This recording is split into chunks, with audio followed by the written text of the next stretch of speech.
예레미야 31장 31절에서 34절에 하나님의 언약에 참여하는 복에 대해서 잠시 말씀을 나누겠습니다. 성경 말씀 예레미야 31장 31절에서 34절인데 특별히 33절 말씀을 중심으로 말씀을 나누겠어요.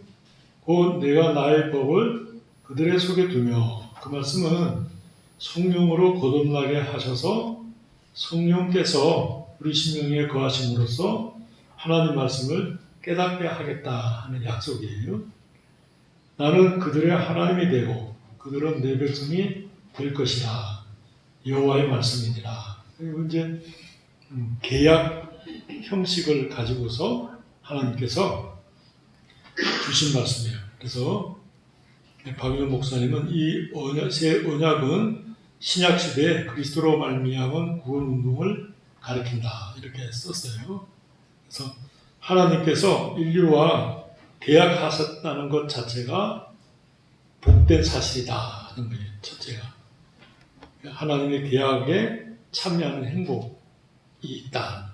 무슨 말씀이냐면 범죄하고 하나님 앞에 그 계약을 위반하게 되면 아주 멸함을 받는 것이 아니라 하나님 예수 그리스도를 통해서 구원받는 은혜를 주시기로 약속하셨다 하는 말씀입니다. 그러면서 박윤 목사님은 타락한 천사들에게는 이런 계약을 하신 게 없다. 그래서 타락한 천사들은 회복하지 못한다. 이렇게 썼어요.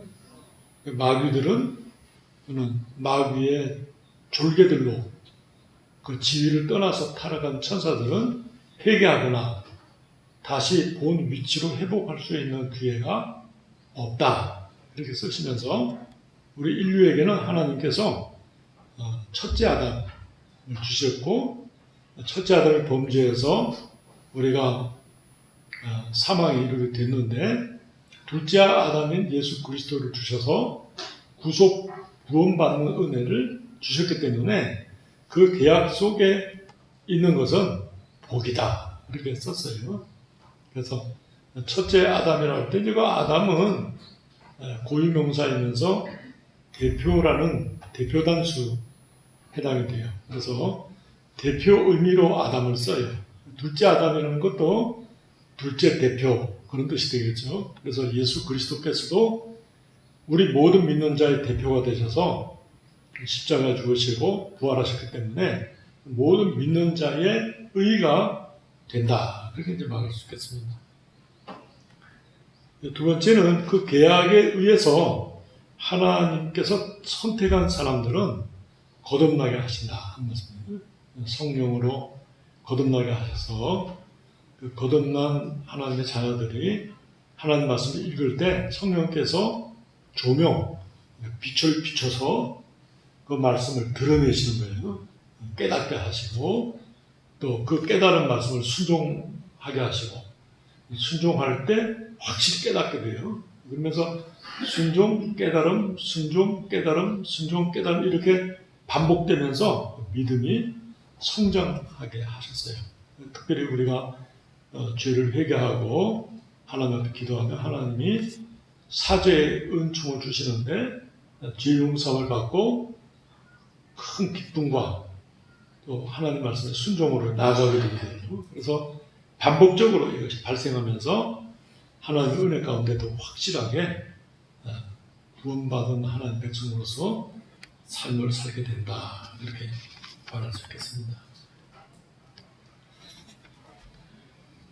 하나님께서 여기 나의 법을 그들의 속에 두며 그들의 마음에 기록하여 그래서 하나님 말씀을 성령께서 깨닫게 하시는데 마음에 기록한다는 말씀은 확실하게 알게 하신다. 그 말씀이에요.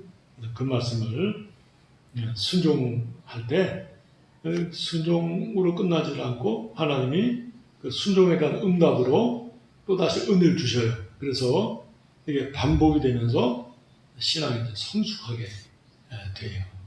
그래서 우리의 인격 속에 잘못된 부분들을 고치게 돼요. 하나님의 거룩함을 접하면서 우리의 그 부족한 부분이 무엇인지를 깨닫게 되니까 그것을 버리게 되는데, 아까워서 버리는 것은 버리는 게 아니에요. 아까워서 버리는 것은 언젠가 다시 또 가져요. 근데 미워해서 버리는 게 있거든요. 그것은 아주 버리게 돼요. 예를 들어서 이제 술 먹는 걸 버려야 되겠다 생각하는데, 술 먹는 거 버리는 게 아까워요. 그러면 말은 해도 술은 늘 먹어요. 근데 미워하면서 버리는 것은 아예 먹지 않아요. 쳐다보지도 않고, 누가 거저줘도 안 먹고 땡겨도 먹지 않고, 뭐 술에 대해서는 아예 말하고 싶지 않을 만큼 아주 그 미워하는 감정이 생겨요. 그럴 때 이제 그 버리는 것이 성립이 되는데, 그렇게 성화돼요. 거룩한 하나님의 사람. 그러니까 이 구속받은 은혜일 뿐만 아니라 우리가 죄를 회개하고 하나님 앞에 나아갈 때 말씀을 깨달을 뿐만 아니라 생활 속에서 그것을 싸워서 이기기도 하고 버리기도 해요. 그러면서 성숙하게 돼요. 그래서 복잡한 사람이 이런 더러운 것과 습관들을 버림으로써 단순하게 돼요. 삶이 단순해져요. 뭐 단순해지면 그 성경에서 경건이라고 해요. 단순한 생활. 막 우리로 말하면 아침에 일어나서 기도하고 밥 먹고 일하고 또 점심 먹고 일하고 저녁 먹고 그리고 좀 성경 보고 자고 또 다시 아침에 일어나서 뭐 아주 단순하죠. 근데 복잡한 사람은 가지가지 속에 뭐 여러 가지 그 사건들이 많아요. 그런 사람들은 경건할 수가 없어요. 마음이 하나님께로 집중되고 하나님이 기뻐하시는 것을 묵상할 여유가 없으세요. 세상 여러 가지 바쁜 일이 막 꽉 쳐가지고 옛날에 이렇게 저렇게 돌아다니는 우리 서귀포 부시장님 같은 분 있잖아요. 그런 사람들은 집중할 수가 없어요. 하나님의 일에 집중할 수가 없어요. 이게 뭐 번잡한 스케줄 때문에 시간 마음을 빼앗게 돼요. 그게 뭐 바쁘게 돌아다니니까 이름하여 역마살이라고 그러는데 마귀가 붙어서 바쁘다 이거예요. 경건할 수가 없어요. 경건해지려면 생활을 단조롭게 만드는 거예요. 단순성 있게 하나님을 모실 때 그 아주 귀한 것이 되는 거예요. 예배 드리는 날 주일날은 다른 스케줄을 안 잡아요. 오로지 하나님 앞에 예배 드리는 것 외에는 생각하지 않아요. 우리가 하나님 앞에 마음을 쏟기 위해서 다른 것을 계획하지 말라 이런 말씀이에요.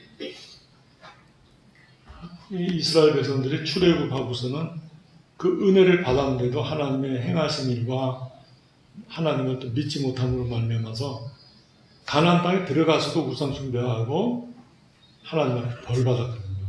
그 열왕기를 거쳐서 북쪽은 아수르에 의해서 망하고 남쪽은 바벨론에 망하잖아요. 그런 과정을 거치면서 이 이사야나 예레미야를 통해서 하나님께서 아예 예수 그리스도로 말미암아 너희 마음속에 성령이 계셔서 하나님을 깨닫게 하겠다. 아주 강력한 메시지로 이스라엘 백성들을 위로하고 회개를 촉구한 말씀이거든요. 회개하고 돌아오라. 근데 이스라엘 백성들이 끝까지 회개하지 않고 자기 볼장을 다 보죠. 거역하고 불순종하고. 이제 바벨론의 포로가 돼서 어려움을 겪죠. 그런 역사예요. 우리가 성경을 볼 때 뭐 우리들과 다르지 않거든요. 이제 이번 송구영신 예배나 첫째 주 설교를 지금 준비하고 묵상 중에 있는데 똑같아요. 저희들도. 뭐 이스라엘 사람들은 특별하고 우리는 또 특별하고 그렇지 않아요. 똑같은 존재이기 때문에 성경을 보면 동감이 돼요. 야, 참 우리 그런 존재지를 깨닫게 되거든요. 그러니까 하나님을 잘 믿어야 되겠다 이렇게 생각이 돼요.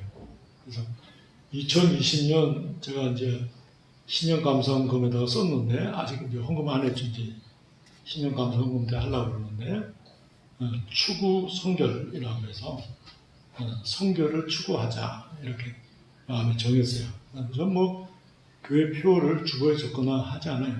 올해 따라 그걸 내가 한번 마음에 새기고 생각해야 되겠다 생각해서 성결한 성도가 되자 그런 말씀으로 뜻을 정했어요. 그러니까 뭐 모든 것이 다 정리가 싹 돼요. 성결을 추구하자 이렇게 되니까 주변 정리가 청소가 싹 되더라고요. 이거 진짜 좋다 그런 생각이 들어요. 기도하시겠습니다. 하나님 아버지의 은혜를 감사합니다. 끝까지 회개하지 않고 우상 숭배하며 열국을 의지하면서 하나님을 찾지 않는 이스라엘 백성들을 보고 예레미야를 통하여 내가 너희들과 계약을 맺겠는데 장차 예수 그리스도로 말미암아 계약을 맺으며 너희들을 성령으로 거듭나게 하며 그 마음속에 하나님 말씀을 두어서 하나님의 백성으로서 살며 하나님 말씀을 순종케 하겠다 약속하시고 인을 치시고 우리에게 예수 그리스도를 보내시사 구속을 완성하시며 성령으로 거듭나게 하시며 성령께서 우리 심령에 내주하여 계심으로 800년 전에 약속하신 그 약속을 이루실 뿐만 아니라 우리로 하여금 하나님의 거룩한 백성 삼으신 은혜를 감사합니다. 하나님 아버지, 이 귀한 은혜를 우리가 받았으니 성경 말씀을 보면서 이스라엘과 유다 백성들의 그 행동을 보며 거울로 삼아서 잘못되고 어리석은 길을 선택하지 않게 해주시고 하나님을 경외하며 순종하며 믿음의 건강한 삶을 살아가는 하나님의 사람들이 될 수 있도록 은총을 나려 주시옵소서. 예수 그리스도의 이름으로 기도드리옵나이다. 아멘.